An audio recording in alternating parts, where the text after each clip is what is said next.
Kaixo eta ongi etorri gure kanalera. Oraingo honetan 2023ko ekaineko azterketan agertutako ariketa bat ebatziko dugu. Bertan sistema bat aurkezten digute eta sistema eztabaidatzeko eskatzen digute. Sistema hau alfaren parametroaren menpe dago, alfa edozein zenbaki erreal izan da. Eta gero bigarren galdera izango litzateke sistema ebaztea alfa bat eta alfa berdin bat eta alfa berdin bi direneko kasuetan, ez? Orduan lehenengo idatziko genuke matrize zabaldua, ez? 4 zutabekin, alfaren menpe.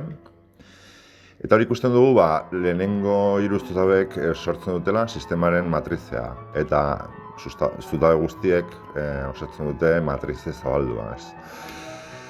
Orduan hortik 3x3ko determinante bat, maila 3x3 daukan determinante bat, beraz sistemaren matrizarekin sortuko dugu eta kalkulatuko dugu sarrusen bidez.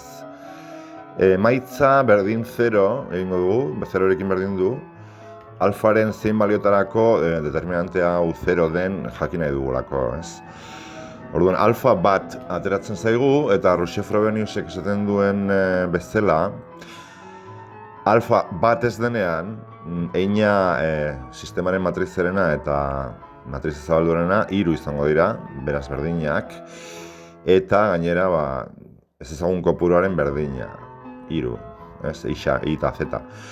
Kaso horretan, sistema bateragarri determinatua izango dugu, beraz erantzun edo soluzio bakarra izango dugu. Ixaren balio bat, Iren balio bat eta Zaren beste balio bat, ez. 3kote bakarra, ez. Baina zer gertatzen da alfa bat denean, beraz, ez, kaso honetan. Berriro idatziko genuke matrize zabaldua, baina orain alfaren lekuan bat ordezkatuz. Badakigu eina 3 baino gutxiago izango dela, eta beralea aurkituko dugu 2x2ko determinante bat, maila 2x2 daukana, eta ezberdin 0 dena, ez? Minus bat, kasu honetan. Beraz, ezberdin 0 denez, eina sistemaren matrizaren eina 2 izango da. Zer gertatzen da matrize zabalduarekin? Hartuko dugu azkeneko zutabea eta lehenengo zutaberen lekuan ordezkatuko dugu. Kasu honetan ikusten dugu zutabe oso bat errepikatuta dagoela. Beraz, edozein aukerak determinantearen balioa 0 bihurtuko du. Berdin du non jartzen dugun laugarren zutabe hori, ez? Eta beraz, matrize zabalduaren eina 2 izango litzateke.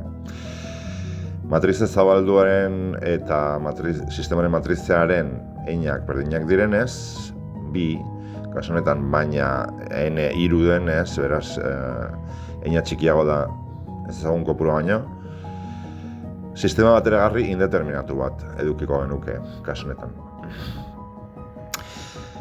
Eta bigarren zatian, alfa bat denean eta alfa bi denean, eskatzen dugu, alfa bat denean, matrize zabaldua idatzeko genuke, eta bakigu sistema bateragarri indeterminatu bat dela.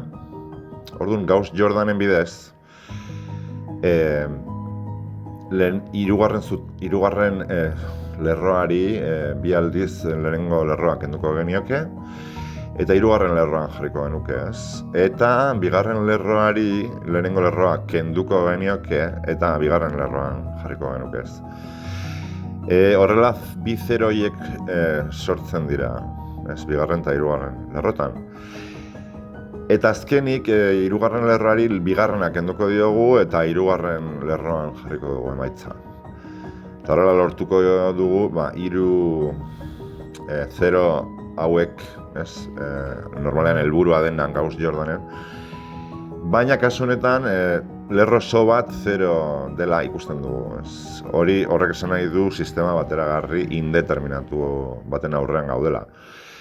Beraz, kasu hauetan, z-ari lambda deituko diogu, lambda edozein zenbaki real izan da parametro bat, eta beste ez ezagunak beste aldagaiak jarriko ditugu landaren menpe. Osea, bigarren lerrotik aterako dugu minusik bz berdin 0 eta zaren lekuan lambda ordezkatuko dugu.